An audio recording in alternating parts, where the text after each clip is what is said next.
Visakha మేయర్పై TDP Janasena BJP కూటమి పెట్టినటువంటి అవిశ్వాస తీర్మానానికి సమావేశంలోనూ ఓటింగ్లో కూడా పాల్గొనకూడదని సిపిఐ సిపిఎం పార్టీలు జిల్లా పార్టీలు నిర్ణయించాయి. కారణం ఏంటంటే ఎన్నికల ముందు వీళ్ళ కూటమి రెండు మాటలు చెప్పారు. ఎట్టి పరిస్థితుల్లో కేంద్రం మెడలు వంచైనా విశాఖ ఉక్కు కర్మాగారాన్ని ప్రభుత్వ రంగంలోనే కొనసాగేటట్టు ఉంచుతాం, చూస్తాం, సొంత గనుల కోసం మేము ప్రయత్నం చేస్తాం, కృషి చేస్తాం అని చెప్పారు.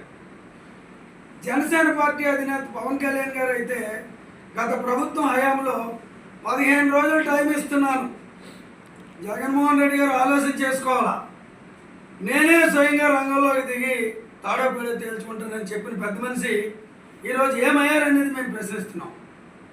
అదొకటే కాదు, అనేక అంశాల్లో మాకు ఇబ్బందులు ఉన్నాయి.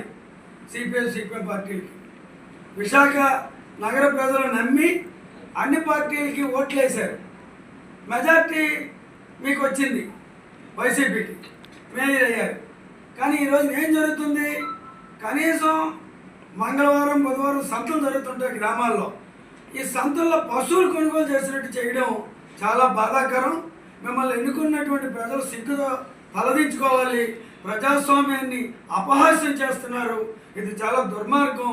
అందుకని ఈ ఎన్నికల్లో సిపిఎం సిపిఐ పార్టీలు ఈ ఎన్నికల్లో సమావేశంలోనూ ఓటింగ్లోనూ పాల్గొనకూడదు, ప్రజల పక్షాన్ని ఉండాలని ప్రజలందరూ సిపిఐ సిపిఎం పార్టీలు చేసిన ఈ నిర్ణయాన్ని అర్థం చేసుకోవాలని మీ ద్వారా విశాఖ జిల్లా ప్రజానీకానికి విజ్ఞప్తి చేస్తున్నారు.